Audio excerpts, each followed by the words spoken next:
What's going on, everybody? Hope everyone's having a good day. Today, I just wanted to break down some major NCAA controversy involving Tennessee quarterback Joey Aguilar and why this case sparks a bigger question about age, eligibility, and the future of college football. Anyways, let's get into it. For months, Joey Aguilar, a 24-year-old quarterback for the Tennessee Volunteers, who will be 25. He's turning 25, so he will be 25 if he did play this year, or next year. He has been fighting to play for another season of college football, but a judge just denied his eligibility bid, which, if you don't know what that means his college career is likely over. This ruling raises something much bigger. Should players older than 24 be allowed to keep playing college football?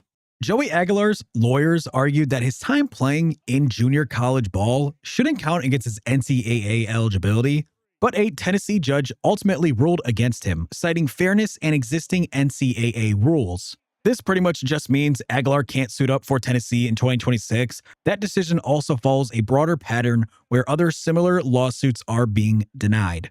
So you might ask, why is this such a big deal? Aguilar's 24 years old, has played at junior college and multiple Division I programs at this point, and clearly he was hoping for one more year to impact Tennessee and boost his draft stock. But now that door is closed, and it opens up a controversial debate.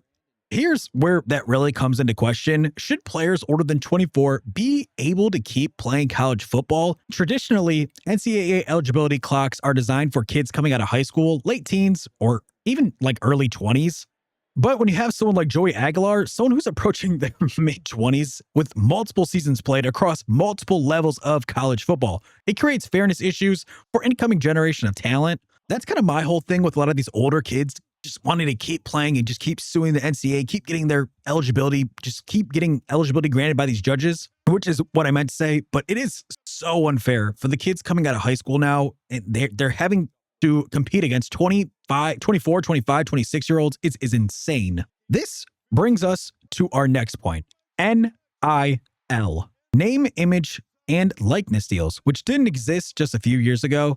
Athletes now can make serious money while in school. That has obviously changed so many players' minds who might otherwise turn pro, especially someone who knows they're probably not going to make it or at least be a high draft pick. Why not just stay in college and make as much money as you can? Especially because you can make crazy money in college, even if people know you might not be that good in the NFL. Oh, for a player like Joey Aguilar, could have been making millions in NIL deals, which encourages older athletes to stay in school longer instead of going to the NFL right away. And in this ESPN article by Mark Schlabach,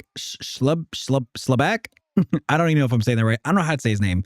Anyways, it says here, Aguilar's attorneys wrote in court records that he stood to make about $2 million with the Volunteers this season, which is an insane amount of money because Joey Aguilar, well, like he's doing now, is going to go to the NFL draft. Who even knows if he's going to get drafted this year? You could see now why a lot of these older kids are staying and making a ton of money.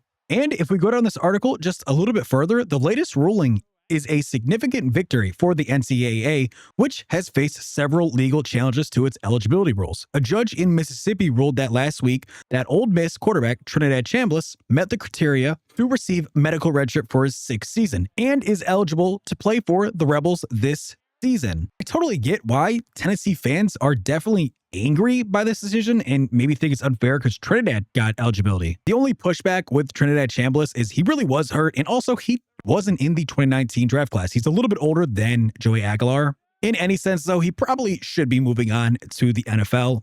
Going back to high school recruits, if older players stick around longer because of NIL money and eligibility loopholes that they keep doing, that might limit playing time, exposure, and development for younger prospects who are the future of college football. College football thrives on new talent, and giving spots to mid-20 players repeatedly could definitely shift that balance. And if you're one of those people that think Joey Aguilar should get another year of eligibility, now let's take a moment and look at the 2019 high school player recruiting rankings and look at some of these players who were in that class. Just some big names to jog your memory. 1, Garrett Wilson. 2, Kayvon Thibodeau. 3, Derek Stingley. And 4, George Pickens. All these players have been in the NFL for quite a while now. These guys didn't need to stick around until their age 24, 25. They made it to the NFL quickly because they earned it. And I get a lot of people are going to be bringing up Trinidad Chambliss in this, and here's where the fairness debate heats up even a little bit more. Just weeks ago, Ole Miss quarterback Trinidad Chambliss was granted a waiver to play another year,